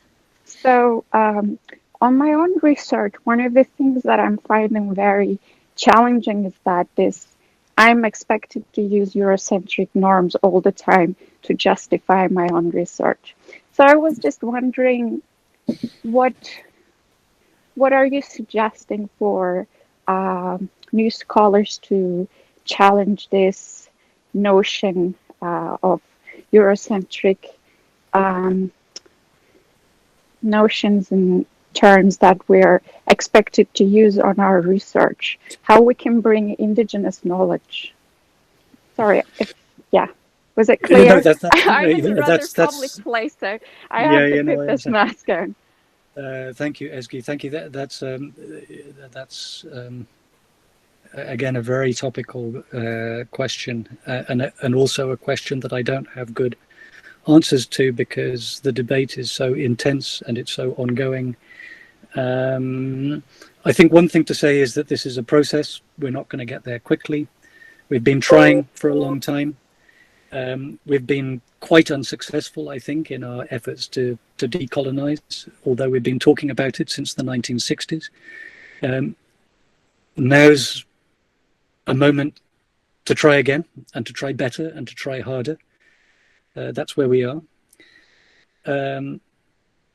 I think with digital communication, and with all of the changes to scholarship that I was talking about, with our attempts to put scholarship on a more public basis that I was talking about towards the end of my talk, I think there are many more opportunities that exist now than there used to 10 or 20 years ago, I think, to create more equal conversations across global space. But in a world that is dominated by refereed journals and university press publish monographs, it's very, very difficult for anybody who is not white and English first language speaking to get a word in. And so that I see as being something that's changed for the better. Already, I think if you compare where we are now to where we were 10 years ago, I think steps have been taken, but many, many more steps need to be made. It's a process and a kind of procedure. I don't think there's any obvious, I don't think there's a destination here. I couldn't actually tell you what a decolonized world looks like, but I feel I can tell you what the process of decolonization might look like. I think that we all have to learn some new responsibilities. I think the responsibilities for people who are not, like myself, white, middle-aged men, is to speak up and to speak loudly and to speak with confidence that they're being listened to. I think the responsibility of white, middle-aged men like myself is to speak less, actually. You know, we're always the first people to put our hands up at seminars and colloquia. We've got to learn to stop doing that. We've got to get into the habit of listening much, much more. So we're all finding ourselves, I think, trying to think these things through and trying to work these things through into our everyday scholarly behavior and praxis. Yeah. Thank you. Deniz Ünsal here. I think he raised hand, but I think he has left the meeting now. Deniz Ünsal, are you here? No, but Şebnem, Saint-Germain. Would you like to ask another question? No, then?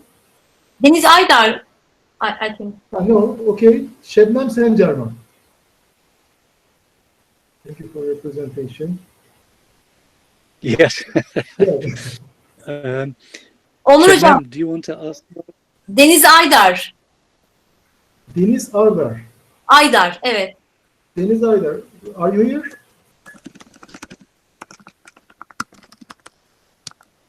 Deniz Aydar, you can ask your question. Hello. Merhabalar. Merhabalar. Firstly, thanks for all informations about ethnomusicology, Martin Stokes and Özlem Doğuşvarlı. Çok teşekkür ediyorum. You have some beautiful informations about ethnomusicology and especially terminologically problems. But I wonder, very basically terminologic problems about, and I want to ask,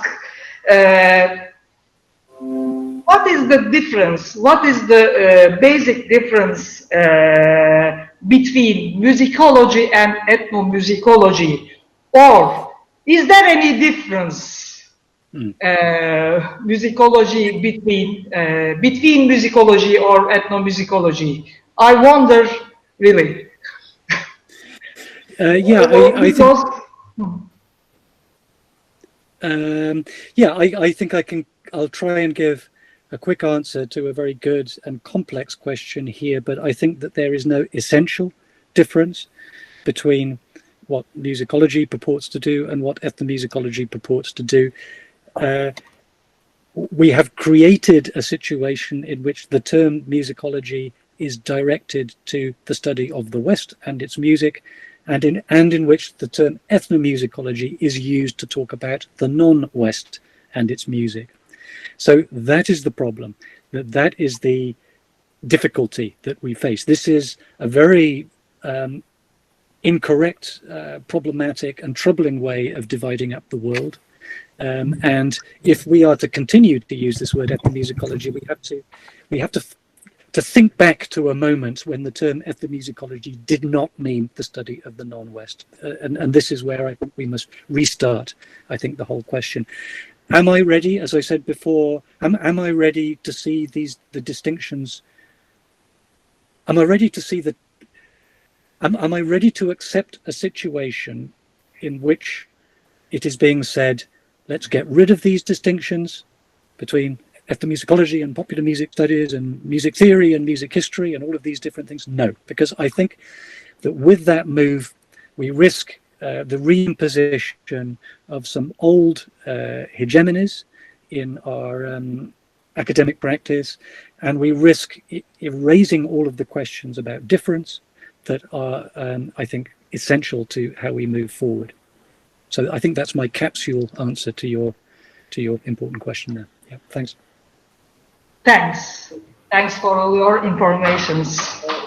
Şebnem Hanım, sorry, we have ignored your question. Martin, maybe you can answer. Şebnem Hanım. Yeah, I'll just read it out. A practical question, I think. Sorry. Does Şebnem Saint-Germain, does she wish to say her own question, or shall I read it out? Okay, if you like, I can put it here as well. Right, it's a practical question, really, right? Now, songs travel, stories travel, you know about it, and it's not easy to say where the song is originated. You remember probably Adela Piva's documentary, Whose is the Song? How do we decide where the song is originated? Well, the point of Adela Piva's documentary is, of course, that the song belongs to nobody, but everybody feels compelled to claim it as their own. And to the extent that she gives us as an answer to that question, she sees the song not as something that comes from a place, but as something that circulates. You know, the song moves, the song travels. This actually is a very old idea about songs that goes right back to early 20th century German ethnography and the idea of wandering songs and wandering melodies. So, you know, one can suggest that there's quite an old answer to this question, which is to say that a song doesn't come from a place, it's not associated with a particular people. Songs move, they move through spaces, they move through communities. Songs travel the world. A song is by definition something that circulates and moves. And if one's to draw a conclusion from Adela Piva's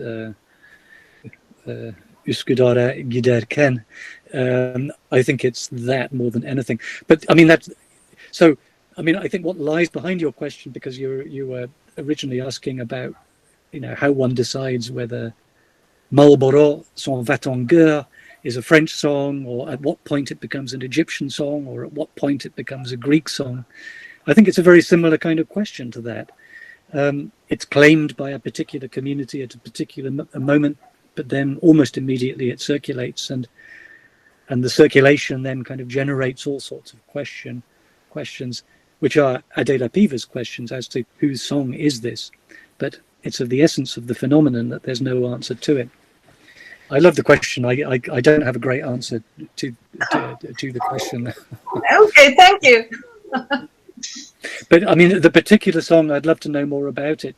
I mean, to me, it sounds much more. To my ears, this sounds like an English or an Irish or a Scottish folk melody, much more than a French folk melody, because of its jig structure. So I even doubt that it's French. I'll have to ask my folklorist friends in England. Okay, that was my question actually. How did you decide, right? The structure, the melody, or what made you think it was a French song? Well, I have to answer now. Yeah. Yes. It's Villoteau who thinks it's a French song. Okay, thank you. At that moment, it had become a French song, but of course, maybe it has a prehistory before it then goes on to become Zakai Dede Ilahi, or I'd love to know more about. Thank you. Thanks. Erkan Kanat wants to ask a question, I think. Can everybody hear me? Yeah. Yes, that's nice. Hi everyone again. Mr. Stokes, thank you for this invaluable presentation, and thank you everyone for this support to this field. My question today will be about maybe not main subject, but I am thinking that it is about the relationship between Egypt music and Turkish music. In the same time, I am a percussionist since approximately 25 years, and in the same time, I am writing my PhD thesis about it. Now, let me talk about my question. If we think about today's music performance area and music types of Turkey, we can say that there are so many rhythm types which is defined in Arab music culture, but which are used in Turkish music. For example, Melfuf, Baladi, Maksum, like this. I can say so much rhythm types. Especially performers doesn't know what is Melfuf, what is Baladi, Maksum. They definitely doesn't know what is that, but they play. So we can say about, what do you think? We can say about, this is about Arabesque age of Turkey. What we can say for this? Thank you. So this is a question that interests me a very great deal, and there's a lot to say on this subject, but the more that you read, so the first thing to say is that Egypt has an extraordinarily rich, vibrant music culture. In the 20th century, it dominated the entire Mediterranean area, or the Eastern Mediterranean area, and that it rests on a very rich and a very deep history. What tends to get forgotten is that a great deal of that history was an Ottoman history, that Ottoman institutions, Ottoman military institutions, Ottoman religious institutions were absolutely formative in Egyptian society, that right up until Ikinci Abdülhamid dönemi, that there was a strong kind of sense of there being a shared Ottoman culture which included the Arabic-speaking lands very much as equal partners. That there was an attempt, especially by Abdülhamid II, to embrace the Arabic-speaking lands into the late 19th century Ottoman Empire. Music played a very important and significant role in this. I mean, the whole question about the relationship of muashah to shugul in Turkish musical culture is an extremely interesting one. Then there is the question of what the media systems did, and I have to refer to Cemal Ünlü's wonderful book. Yes, I have it. I mean, he's so interesting on the subject of the media connections. Late in the 19th century, not even early 20th century, but late in the 19th century, between Egyptian cinema and Ottoman, Ottoman mass media, as it were. So these connections just go deeper and deeper and deeper and into every kind of facet. Now, what happens when you're looking at Egyptian culture is that after 1950, with Gamal Abdel Nasser, there was a nationalist movement, a great rejection of the idea of the Ottoman past. Everything was rewritten to de-Ottomanize Egyptian musical culture. So when we're thinking about it now, you have to deal with that de-Ottomanization process. But the more that you look at the media histories, the more that you look at the musical and cultural histories, the more of the Ottoman world I see in Egyptian culture. So it's very, very interesting to me that when we look at Villoteau in Egypt at the turn of the 18th century, that just so much of what you're looking at is somehow familiar to Turkish listeners today. I mean, Onur Günesh's first question is that this is Zekai Dede. Yeah, I mean, this is just immensely interesting that despite everything, these are two musical cultures which are incredibly entangled and closely connected. So there's a very great deal to be said about this, and it's interested me all my life, actually. And I must stop myself from talking for the next 20 minutes. But that, I hope, serves as a short answer, or at least a short response to your question. Thank you very much. Thank you. Thank you so much. There are two more questions from Selim Tan and Aslı Dalioğlu, but I think Selim Tan has left just now. And the questions comes from the same topic, I think. About distinction. Yes, go on. Discipline. Yeah. Cultural studies, ethnomusicology. Yeah, I mean, shall I just read the question, Selim Bey, or siz konuşmak isterseniz? Okay, he's gone. Well, I'll read it. So thanks. What is the cultural studies at this point? Yeah, ethnomethodology is so. Okay, I like this question actually, because again, I think of a John Blacking answer to this question, and his response would be that the ethno in ethnomusicology is much more like the ethno in ethnomethodology, meaning a kind of methodological engagement with voices on the ground, with voices in situations of practical culture making rather than theoretical voices coming from outside.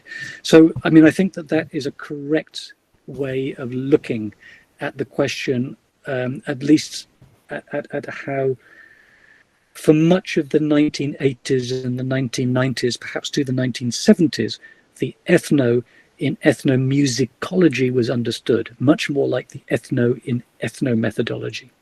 I think that's absolutely right. Selim Tan then goes on to ask, maybe it's about the history of ethnomusicology that has some strong ties to anthropology and colonialism.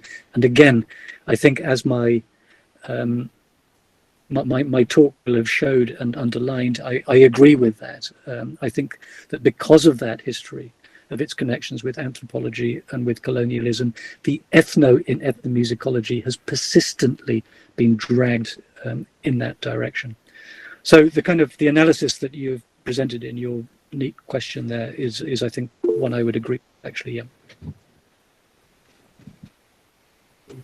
Gonca Girgin wants to ask a question. Merhabalar herkese. Merhaba.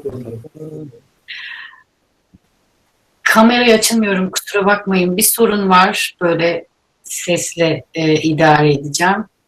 Martin merhaba, çok güzel seni görmek, canlı. Yani en azından yüz yüze olmasa da online. O anlamda teşekkür ederiz Özlem Hocam, Onur Hocam, Etnomüzikoloji Derneği. Ben İngilizce mi sorayım, Türkçe mi sorayım bilemedim ama İngilizce sorayım. Eğer rahat hissetmezsem Türkçe'ye dönerim. Martin senin için fark ettim. Tamam. Nasıl ister? Hiç fark etmez. Tamam. You talk a little bit about the musicology and the ethnomusicology and the separation and the difference between them, how and why we separated them. But maybe today, as you know, after 1980s, we talk about some kind of new dichotomies about these disciplines, such as critical or new musicology, critical musicology, or postmodern musicology, something. What do you think about these dichotomies? What is the what do you think about the role of the critical thinking in musicology? And is there any chance in further that we have a method and techniques of musicology, or we always go back to the one side to another in social sciences something? And is it necessary for your opinion? Yeah, I think in the UK we had something that called itself critical musicology. I think that goes back to the 1980s. We had a critical musicology group that decided that it was going to do away with all of these distinctions. We have all sorts of things. We have relational musicology. I think that's another one that's come up. Terms come and go.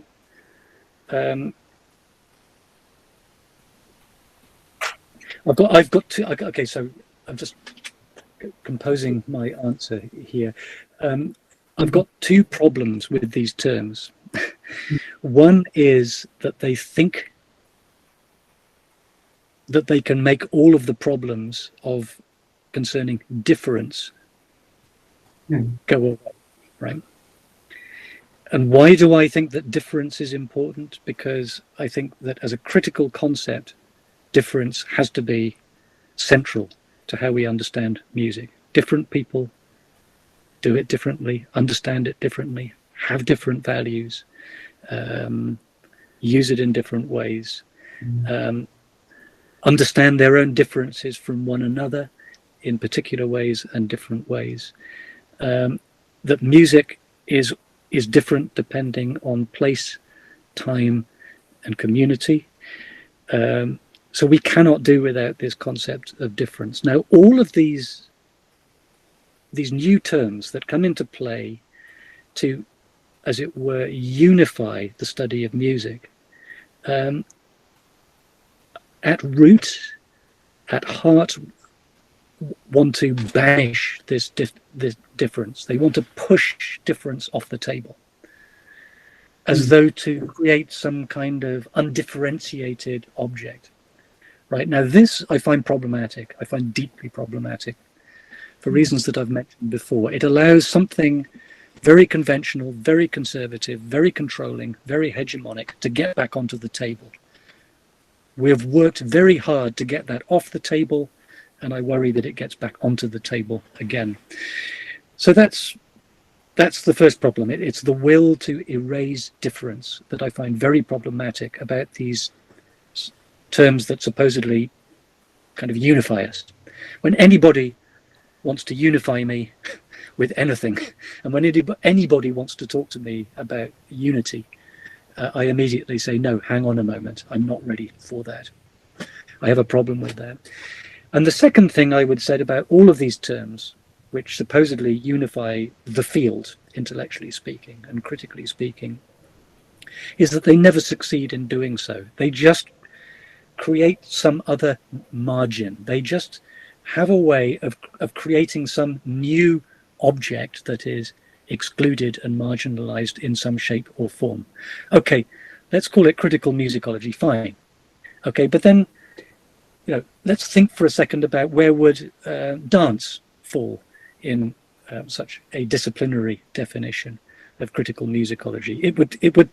It would become a peripheral object.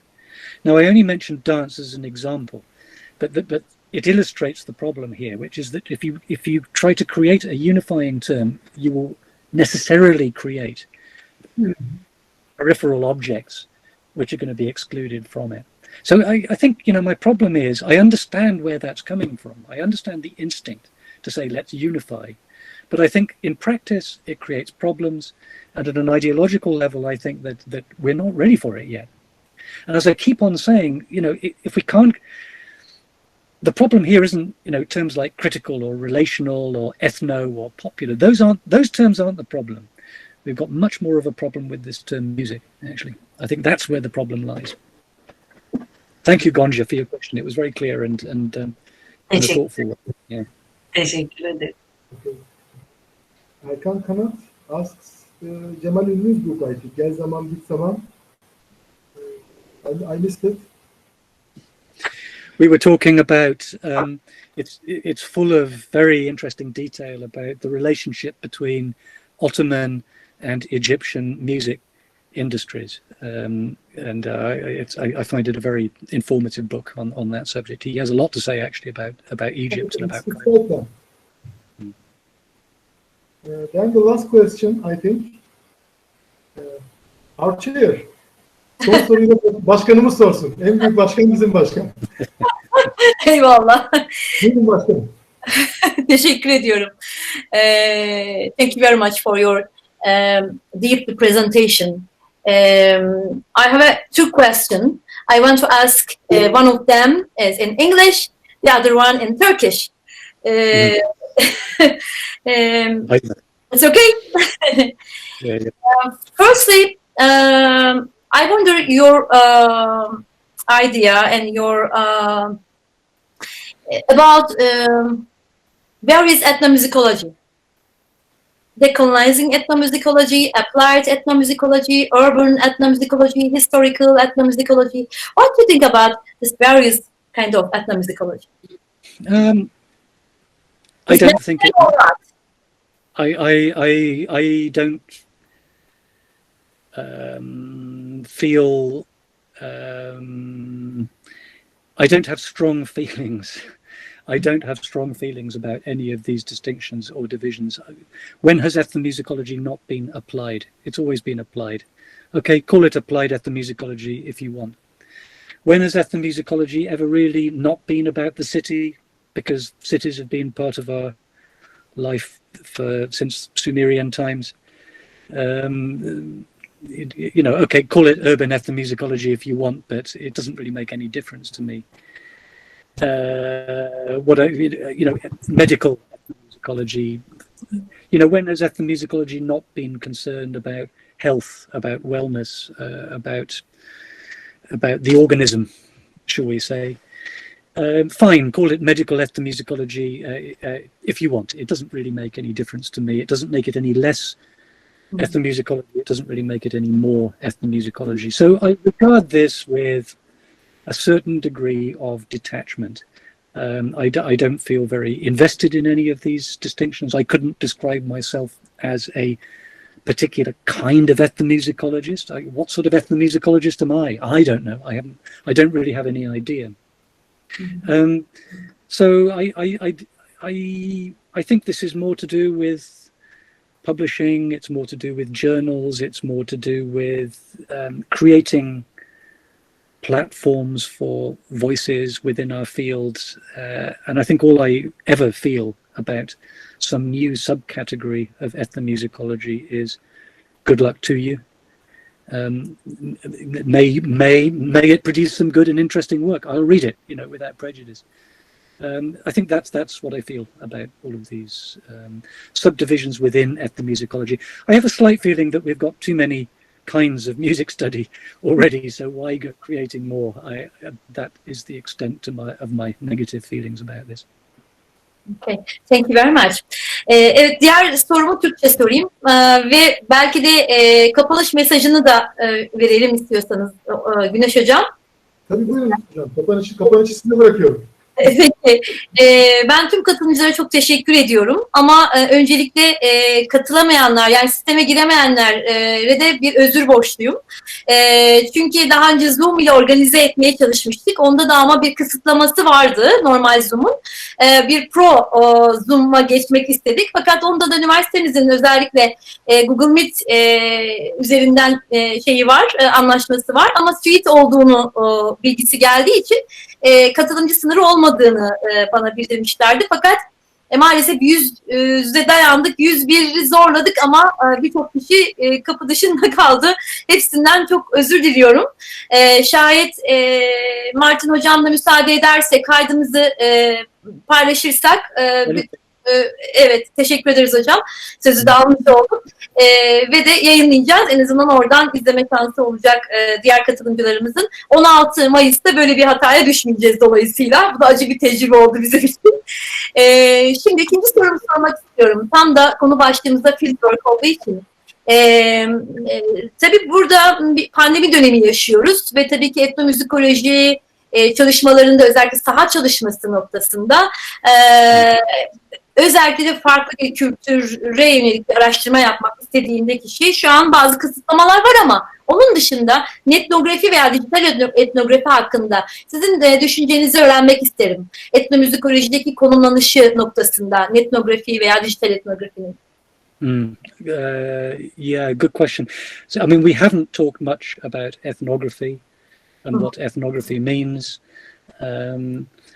I think I have only one thing to say, which is the implication in your question that ethnography today has some special problems to do with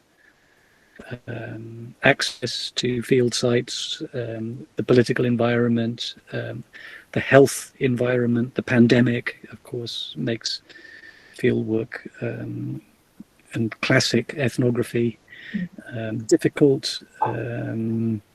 We're learning to live digital lives, which of course creates all sorts of problems as well as all sorts of opportunities. I think I have one thing to say on this topic, which is that fieldwork was always difficult. Fieldwork was always a problem. The idea of fieldwork has always been a difficult one to realize. There's never been a time in the history of our discipline. Look at Bela Bartok, for example. Only look at Bela Bartok. There's never been a time in which it's been easy or straightforward. There have always been political limits. There have always been limits to do with material environments, to do with health environments. So ethnography as a project is continually being problematized and continually has to be reinvented. That process has never ended. We're at a strange moment today, both whether in Turkey or whether in the whole world. Undoubtedly, this is a very strange moment, but that's always been the case.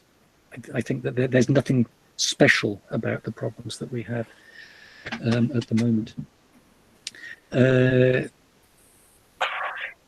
Türkçe dili bir soruya İngilizce dili bir cevap verdim. Şimdiye kadar İngilizcemi sabırlı bir şekilde duymuş oldunuz, işitmiş oldunuz. Sabrınız için teşekkür ediyorum. Keşke aranızda bulunsaydım. Kendimi biraz daha rahat bir şekilde Türkçe konuşabilirdim. Kendimi ifade edebilirdim. Olmadı ama umarım ki bir dahaki zamanında yapılır, buluşabiliriz ve sorularınız için çok teşekkür ediyorum. Benim için çok faydalı ve verimli bir sohbet oldu. Ve hepinize de iyi akşamlar, iyi günler. Tekrar sizi kutluyorum, tebrik ediyorum. Teşekkür ederim. Sağ olun. Biz teşekkür ederiz hocam katılımınız için. Bu webinar serimizin ilk webinarında bizi yalnız bırakmadığınız için, destek verdiğiniz için çok teşekkürler. Umarım dilediğiniz gibi en kısa zamanda sizi Türkiye'de ağırlama şansına erişiriz.